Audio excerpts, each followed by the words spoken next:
tous, c'est Louisa et vous regardez Unlocked, l'émission qui décrypte les entreprises. Aujourd'hui, on reçoit Théréos et comme d'habitude, on va décrypter l'entreprise pour voir ce qui s'y passe. Iman, bonjour. Bonjour. Tu es chef de projet excellence au sein des fonctions support. Bienvenue. Merci. Comment vas-tu? Très bien, je suis très heureuse d'être avec vous aujourd'hui. Eh bien, c'est réciproque. Tu n'es pas venue toute seule Exactement. puisqu'il y a avec toi Sarah qui est comptable générale. Bonjour Sarah. Bonjour. Bienvenue. Merci. Comment ça va? Très bien. Très bien. Bon, on va parler de votre campagne de recrutement, parce que vous êtes à la recherche de comptables juniors pour intégrer ce que vous appelez le CSB, qui est le Centre de Services Business Partagé. On Exactement. va voir ça en détail. Mais d'abord, Iman, c'est toi qui vas reprendre mission de nous pitcher Théréos en 1 minute 30. Alors, si tu es prête, on passe tout de suite au pitch me that. Parfait.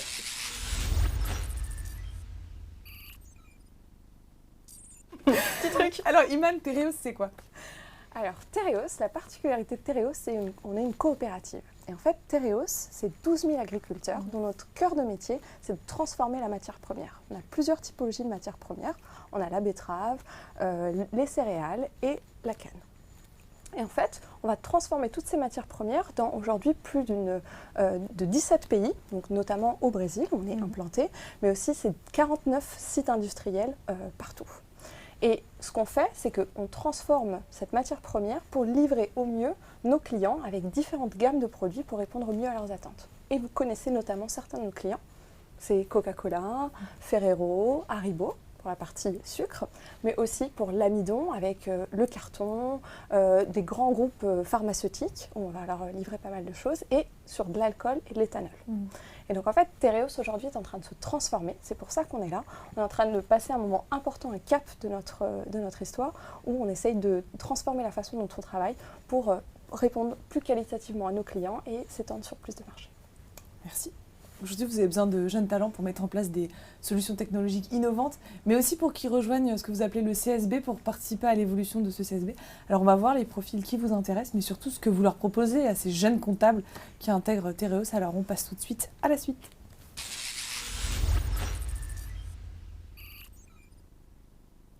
Alors, pour être comptable junior chez Théréos, quel diplôme il faut avoir? C'est une excellente question. Donc aujourd'hui, on cherche différents types de profils. Et donc je vais te laisser en parler parce que tu es une de nos candidates. Je suis une des candidates, Oui. Effectivement. Donc moi, j'ai un bac plus 5. Après, je pense que voilà, sortie d'une université. Les écoles de commerce fonctionnent aussi très bien, hein, on est pas réducteur. Suite, donc, ça fait 5 ans que j'ai fini les bancs de l'école et depuis, j'ai bossé dans différentes sociétés et le dernier poste en date était un poste de comptable unique. Donc assez, on va dire, touche à tout, qui permet de voir aussi bien des métiers de la compta fournisseur, client et également général. Et voilà, après... Ok, donc diplôme, ouais. université, école de Ouais. commerce. C'est quoi ce que vous appelez le CSB? Alors c'est une bonne question. Donc le CSB, c'est le Centre de Service Business. Et donc en fait, dans cette transformation du groupe, on a centralisé tout ce qu'on appelle aujourd'hui les fonctions support. Donc en fait, dans ce service, à Lille, on a une centaine de personnes qui vont travailler sur la partie finance du groupe, sur les 3 grands métiers qui sont la comptabilité fournisseur, la comptabilité client et la comptabilité générale. Et donc en fait, c'est ces 3 départements qui sont au centre du CSB, qui est là pour servir au mieux le business, pour que le business puisse continuer à grandir et à absorber d'autres sociétés et à s'étendre. Et on ajoute également en service support l'IT et une partie paye, RH. Et en quoi c'est différent d'être comptable chez Théréos? Alors, c'est différent pour bien des aspects. Déjà, c'est dans le secteur agroalimentaire, ce qui, voilà, c'est un secteur qui peut attirer ou pas, mais en tout cas, voilà, c'est l'une des forces aussi du groupe. Deuxièmement, c'est aussi, en tout cas sur l'île, une superbe vue imprenable de la tour Lille-Europe, ce qui est super sympa quand on y réfléchit. Non, il y a après ce qui change aussi, c'est on s'imagine toujours le comptable assis sur son bureau, voilà, en costard, qui sourit pas. Non, mais enfin voilà, stop le stéréotype, on va être clair. C'est important de le préciser. Et Théréos, c'est un tout petit Google. C'est un petit Google. C'est un petit Google, Okay. ouais. On a le droit à jean converse. Okay. Voilà, chose qui n'est pas le cas en cabinet d'expertise notamment. Non, mais ce qu'on dit souvent, c'est que le centre de services partagés, c'est une mini start-up. Parce qu'en fait, on est vraiment en train de... On est 80 personnes, on a été créé au mois de novembre. Officiellement, la société n'a pas encore ces 6 mois où voilà, il y a un bébé de 6 mois. C'est de pouvoir ramener des personnes dans le métier de la comptabilité avec, en termes de vraiment grosses différences, c'est aussi le fait de pouvoir s'adapter. Ce que je disais, le stéréotype de la comptabilité, c'est pas pour Tereos, tout court. Les prérequis pour intégrer Tereos, il y en a quelques-uns? Oui. Aujourd'hui, ce qu'on cherche, c'est différentes choses. Donc, on a parlé du diplôme, mais aujourd'hui, comme on l'a dit, comme on est une nouvelle organisation, qu'on est en train de se construire, on cherche des gens qui ont envie d'apprendre, qui sont prêts à relever le challenge. Et comme l'a dit Sarah, tous les jours, c'est une aventure aujourd'hui au CSB, parce qu'on est en train de construire les façons dont on va travailler pour demain, pour améliorer nos processus. Et donc, c'est ça qu'on cherche. On cherche des jeunes diplômés qui ont envie de s'investir dans une histoire pour créer quelque chose et passer du temps à construire quelque chose. Et surtout qui n'ont pas peur du changement. Et au téléphone, vous m'avez dit aussi, parler plusieurs langues, c'est essentiel. Oui, alors en fait, donc, dans notre construction, donc, comme le nom l'indique, on est un centre de service business Europe. Et donc, on s'occupe de la comptabilité non seulement de la France, mais aussi de la Belgique, d'une partie de l'Espagne. Et on est amené à travailler avec différents pays. Comme on l'a dit, Tereos est partout dans le monde. Donc, il faut avoir des compétences linguistiques. Donc, l'anglais est un minimum. On cherche vraiment des gens qui sont bilingues. Et au quotidien, la moitié des équipes échangent quotidiennement en anglais sur les relances clients, sur les relances fournisseurs et avec les différents interlocuteurs du groupe. Et pour l'intégrer au groupe, justement, le processus d'embauche, c'est comment? C'est très simple. Oui, alors aujourd'hui c'est classique, donc il faut quand même commencer par déposer votre candidature. Donc je vous invite à aller voir toutes les offres d'emploi qui sont disponibles. Et ensuite, le plus important, c'est dans votre CV, dire en quoi vous serez différent et pourquoi vous pouvez apporter quelque chose de ce qu'on vous a dit aujourd'hui. Et ensuite, le plus important, comme vous êtes jeune diplômé, c'est pas tant l'expérience que vous allez apporter aujourd'hui, c'est plus qu'est-ce que vous avez envie de faire et à quel point vous êtes prêt à vous investir aujourd'hui dans un centre de services partagé. Et justement, il y a combien de postes ouverts? Une quinzaine. Exactement. Et la fourchette salariale? Tu m'as dit fourchette haute tout à l'heure. Oui, donc on ne donne pas de chiffres. Mais c'est vrai que c'est une fourchette haute comparativement au cabinet d'expertise, audit exclu. Quand on est jeune diplômé, je pense que ça en ferait plaisir plus d'un d'être embauché chez Tereos, financièrement. Et tu m'as dit tout à l'heure, Iman, il n'y a pas de système de mentoring, mais qu'est-ce que vous mettez en place? Non, donc aujourd'hui, comme on est une nouvelle entreprise, on n'a pas encore mis en place des systèmes de mentoring très clairs. Enfin, il faut être complètement transparent avec vous, on ne va pas vous attribuer quelqu'un. Par contre, en fait, comme toutes les équipes sont nouvelles, en fait, 80% des équipes, il y a 6 mois, n'étaient pas là. Sarah est arrivée il y a... 1er octobre 18, donc... Voilà, et moi, je vais faire mes 8 mois d'ancienneté. Et donc, en fait, notre vraie force, c'est cette solidarité entre nous pour essayer de construire. En fait, le plus important, ce qu'on va apprendre, c'est à l'intérieur des équipes, avec des nouveaux rituels de management qu'on est en train de mettre en place, avec des suivis quotidiens de l'activité, et c'est ça qui va créer finalement ce nouveau département. Après, en parallèle de ça, comme je l'ai dit, comme on est dans un grand groupe, on a aussi pas mal de choses qui ont été créées par le groupe, et donc notamment on a une Tereos Academy, qui est une fonction où on peut avoir énormément de formations, avec des socles communs pour tout le monde. Il y a un parcours e-learning, voilà, il y a un parcours d'intégration également quand on arrive. Voilà, il y a des prérequis, on a après des petits diplômes virtuels, mais pour aussi s'approprier aussi bien la société, son cœur de métier, et également aussi tout ce qui est en lien avec la sécurité. On n'arrive pas comme ça sur un site de production. Il y a des impératifs safety et ça, c'est super important. C'est ça que vous, au téléphone, vous m'avez parlé d'ateliers participatifs. C'est ça dont vous me parliez? Oui, en fait, tous les jours, Sarah est la première à voir, on se rend compte que la façon dont on travaillait, où il y a quelque chose qu'on fait, on ne comprend pas pourquoi on le faisait de cette façon. Et donc, en fait, le but de ces ateliers participatifs est d'avoir des personnes nouvelles, c'est pouvoir se réunir et dire mais pourquoi on travaille comme ça? Est-ce que c'est vraiment la meilleure façon de travailler? Et qu'est-ce que je peux faire moi tout de suite, concrètement, pour changer? Et donc, en fait, c'est comme ça qu'on décide, on le met en place. Parfois, ça marche du premier coup, et tant mieux.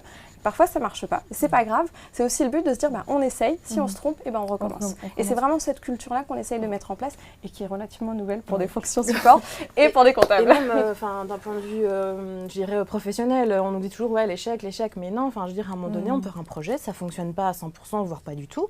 C'est pas grave. Au moins, on a testé, on a mis des actions. Ces actions, finalement, n'étaient pas bonnes. Tant pis. Au moins, on tire aussi profit de ces échecs, de ces erreurs. Et on fait l'analyse, on dit, qu'est-ce qui allait, qu'est-ce qui allait pas. Ok, ça y est, on s'est planté, c'est tout. On fait pour que ça n'arrive pas. Voilà. Et donc après, on s'améliore comme ça. On fait, on va dire, une sorte de table ronde et puis on dit, toi, qu'est-ce que tu ferais pour... qu'est-ce qui t'a choqué? Qu'est-ce qui n'a pas été? Qu'est-ce que tu proposerais, etc. Et à partir de ça, on trouve une autre action à mener, d'autres ou plusieurs actions à mener et on y va. Et après, au fur et à mesure. Donc le cercle vertueux, De l'amélioration continue. Exactement.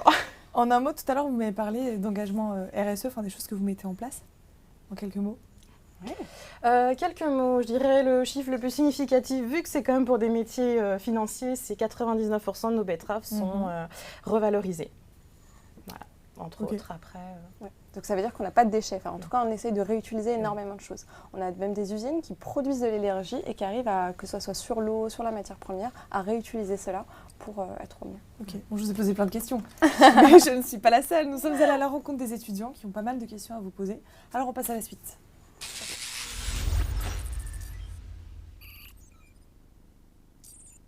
Alors j'ai dans mes mains le micro-baladeur. On part avec la première question. Je voulais vous demander quelles sont les possibilités d'évolution dans l'entreprise. Ok. bah, énorme. C'est une excellente question et c'est très important qu'on nous pose cette question parce que souvent on nous dit mais ok, le centre de services partagés, c'est des activités très comptables, comment on fait pour progresser, qu'est-ce qu'on peut faire dans le groupe? La vraie vocation de ce centre de services partagés, c'est d'être un incubateur de talents. C'est-à-dire que c'est un jeune diplômé, oui bien sûr, quand il sort de l'école, il ne sait rien faire. En tout cas, il sait l'école, mais il ne sait pas encore travailler en entreprise.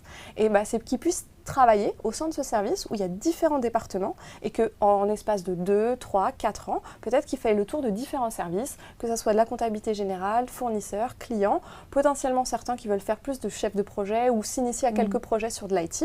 Et après, une fois qu'ils ont fait le tour non seulement au sein du centre de services partagés, où c'est quand même des services assez importants, ils peuvent se rediriger à l'intérieur du groupe, soit en France, soit à l'international. C'est vraiment la vocation de ce centre de services partagés, de pouvoir être les premiers pas dans l'entreprise au sein de Tereos. Et notre but, c'est de pouvoir garder nos employés le plus longtemps à l'intérieur de Tereos et pour qu'ils puissent aller soit à l'étranger, soit sur les sites, sur les usines, voir plus proche le métier. C'est ça le but. Ok. On passe à la suite, hein, je n'ai rien à ajouter. Do I need to be fluent in French? It's a very good question. Est-ce que les étrangers doivent complètement maîtriser le français? No, you don't have to be fluent because this is not mandatory, but it's easier to speak in English with other colleagues. I'm thinking about Dutch colleagues. We are living in Belgium and who works in France, at Lille, so it's easier, especially because French is not taught in all countries in Europe. So. You have to speak in English. C'est pas nécessaire, mais l'anglais est nécessaire. J'apprécie que tu répondes en anglais. Tu es bien la première à répondre en anglais. À noter que je l'ai aussi fait lors de mon entretien d'embauche et que je pense est un point démarquant. Voilà. Mais c'est une très bonne question. Par contre, potentiellement, c'est d'avoir envie d'apprendre. Parce qu'en fait, on a des équipes qui viennent de Russie, on a des équipes qui viennent de plein de pays. Donc, le langage commun, c'est l'anglais. Mais tous les jours, déjà, moi, j'apprends des mots en Dutch tous les jours. Donc, même chose, ça sera d'avoir envie de travailler ensemble. Pourquoi pas d'apprendre le français. Et c'est aussi un état d'esprit, une certaine ouverture, c'est aussi le fait d'aller vers les autres. Cette ouverture d'esprit, comme je disais, le comptable assis sur son bureau, non, c'est aussi dans d'autres services, de ne pas forcément parler ta langue maternelle et de devoir y aller aussi, et c'est ça aussi le CSB. On parle d'un comptable 2.0 là, t'es poussière. Écoute, oui. On prend la troisième question. À quoi ressemblent les locaux? Ah oui, vos locaux. Tu en as déjà un petit peu J'en ai parlé un tout peu à l'heure. parlé, donc vous êtes à Lille? Ouais, en plein centre de Lille, juste en dessous de la gare Lille-Europe. Donc plein cœur de Lille et avec une vue, vu qu'on est au 17e, donc on s'imagine bien une vue imprenable sur, en gros, à perte de vue, pour faire simple. Donc on a des locaux tout neufs. Ouais, c'est vrai, des locaux tout neufs, bureaux tout neufs. Là-dessus, c'est vrai que avant le déménagement, on était tous, impatients surtout parce qu'on nous a dit vous allez avoir des super locaux, vue imprenable, etc. Et c'est vrai que les bureaux sont magnifiques, la cafette est magnifique, les salles de réunion sont top, équipées, ce qui n'est pas toujours le cas aussi. Donc voilà, et avec une super belle vue. Donc là-dessus. C'est tenu. Ah bah oui, franchement oui. Allez, on prend la suivante. Alors, qu'en est-il de la mobilité dans votre entreprise? Est-ce qu'il y a des postes proposés dans d'autres régions de France? Est-ce que vous avez d'autres filiales de la société un peu partout, que ce soit à l'étranger également? Donc, j'ai déjà un petit peu répondu à cette question, mais oui, en effet, donc nous, on va être basé à Lille. Beaucoup de nos activités, de nos usines sont quand même dans les Hauts-de-France, donc on a pas mal de sites, mais aussi on est implanté dans plus de 17 pays. Si vous avez une vocation particulière et que vous voulez, on pourra vous accompagner. Bien sûr, ça ne pourra se faire que si vous avez montré l'engagement nécessaire, que vous avez les compétences pour pouvoir atteindre cet objectif. Bon, en tant qu'experte, vous avez des conseils à donner aux jeunes qui nous regardent? Expert jeune, non. Alors, Comment ça, des cheveux je vais vous blancs, questionner, voilà. on va prendre ça tout de suite.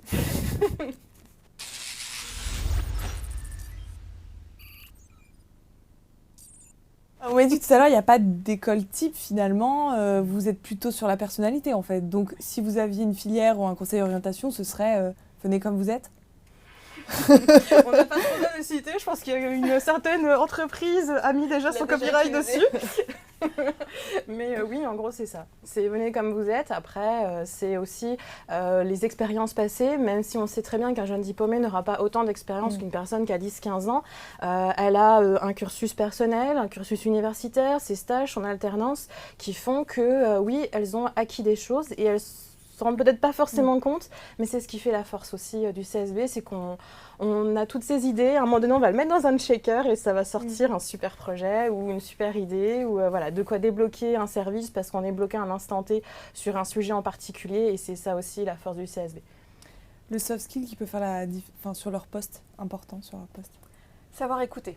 Parce qu'aujourd'hui, ce qu'on va leur demander, c'est de venir et essayer de capter le maximum d'informations. Et donc, ça ne va pas forcément être évident au début, parce qu'ils vont devoir absorber énormément de choses. Et du coup, ce qui va faire la différence, c'est leur capacité à écouter, leur capacité à intégrer tout ça et à travailler. Comme à l'école, celui qui est le premier, c'est celui qui travaille plus que les autres. Et dans le travail, c'est exactement la même chose. Donc, il y aura de l'investissement au début pour bien synthétiser, noter tout ce qui a été mis et tester, et surtout poser le plus de questions possible. Ça sera important. Comme on l'a dit, du coup, on est dans le partage, on est dans l'échange. Donc, il ne faut surtout pas hésiter à dire où est-ce que vous en êtes, pourquoi, comment on fait pour qu'on y arrive ensemble. Le hard skill de demain à posséder sur leur poste. Beaucoup de rigueur quand même. L'adaptabilité aussi. Ouais. Parce que si une personne est réfractaire au changement, ça sera tirer les autres vers le bas. Ce qui peut faire la différence pour eux lors de l'entretien. La préparation. Alors comment on se prépare justement? Mais la préparation, c'est ce qui est le plus important. Ouais, d'accord? Quoi qu'on soit, qu'on ait une présentation, qu'on ait une interview à faire. Non, et donc comment on se prépare? C'est déjà connaître Tereos. Moi, je conseille à tout le monde, on a un site internet qui est bien fait. La première chose, c'est d'aller regarder. Quand on est un comptable, le mieux, c'est de connaître le chiffre d'affaires du groupe, les derniers investissements qui ont été faits. Parce que ça montre cet extra job qui a été fait de votre part. Donc quand on a énormément d'interviews dans la journée, on se dit, lui, il a pris l'effort. Préparer des questions. Il faut toujours préparer des questions à l'entretien. Rien de pire qu'arriver à l'entretien, on a posé les 7 questions sur le CV et ensuite vous avez des questions, aucune réponse. Donc ça, c'est toujours bien, sur peu importe le sujet. Peut-être qu'on a déjà répondu à beaucoup de questions aujourd'hui, mais ça fait partie des différentes choses. La lettre de motivation, elle est importante. Enfin, vous avez besoin d'une lettre de motivation? Non, ça va être très... moi, j'en ai pas eu. Ouais, après, non, très honnêtement, aujourd'hui, on ne regarde pas les lettres de motivation dans ce qui nous arrive, mais je me concentrerai plutôt sur un CV qui met en valeur les expériences que vous avez eues. Et la personnalité. Ouais, et la personnalité. Un CV, ça parle énormément sur la personne. Et moi, je pose toujours les questions sur les hobbies. Et si vous avez mis un hobby, que je vous pose une question que vous n'êtes pas capable de répondre, ça, c'est éliminatoire directement parce que je vois que ça a été mis exprès. Donc, pour faire bien sur le CV, ça, on oublie. Il ne faut pas mentir sur un CV. Ça, c'est important. Par contre, je conseille aux jeunes, ils ne valorisent pas suffisamment les petits jobs qu'ils ont faits.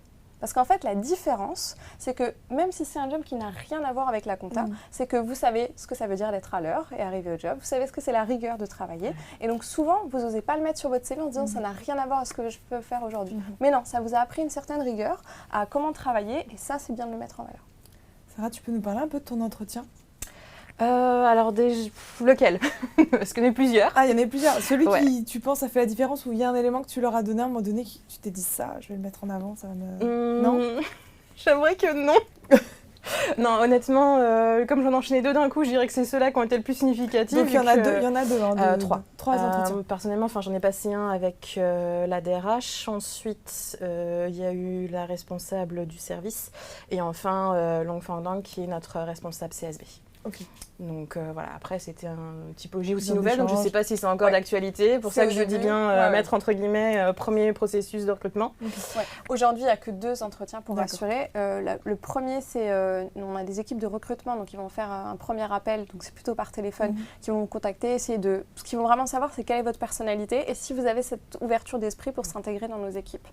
Et après, le deuxième entretien, ça sera à Lille, physiquement. En fait, on veut vraiment vous voir, que vous aussi, vous puissiez voir vos locaux, parce qu'encore une fois, vous allez signer, nous on va signer, mais c'est dans les 2 sens. Donc c'est important que vous aussi vous sachiez pourquoi vous allez vous engager et que vous ne soyez pas déçus après quand vous nous rejoignez.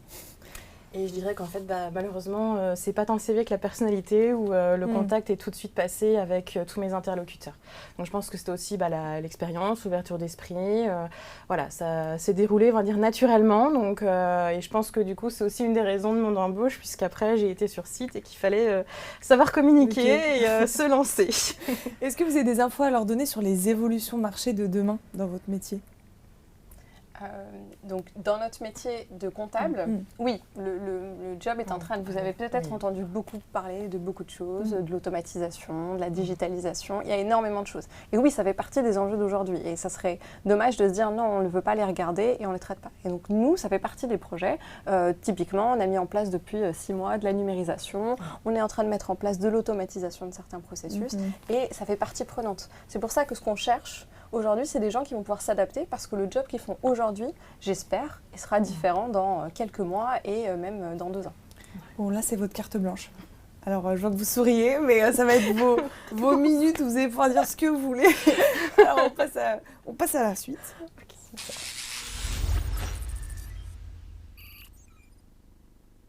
Alors, quel est votre dernier mot ? T'aurais pas dû dire ça à Jean-Pierre.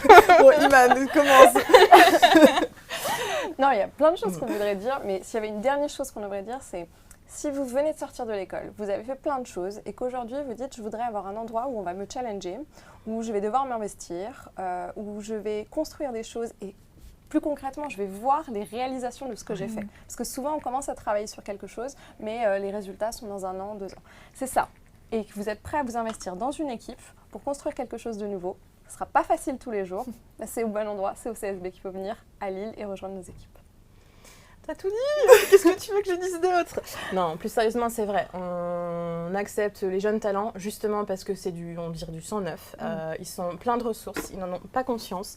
Et on veut justement que ces petits trésors qui sont cachés dans les universités, les écoles, etc., soient intéressés par cette aventure. Et je dis bien aventure. C'est pas un job, c'est vraiment une aventure. On construit son boulot, on a des pages blanches de profit, de services. On crée notre propre poste, notre propre service. Donc voilà, c'est pas du tout, comme j'ai dit, un stéréotype. On l'a bien vu.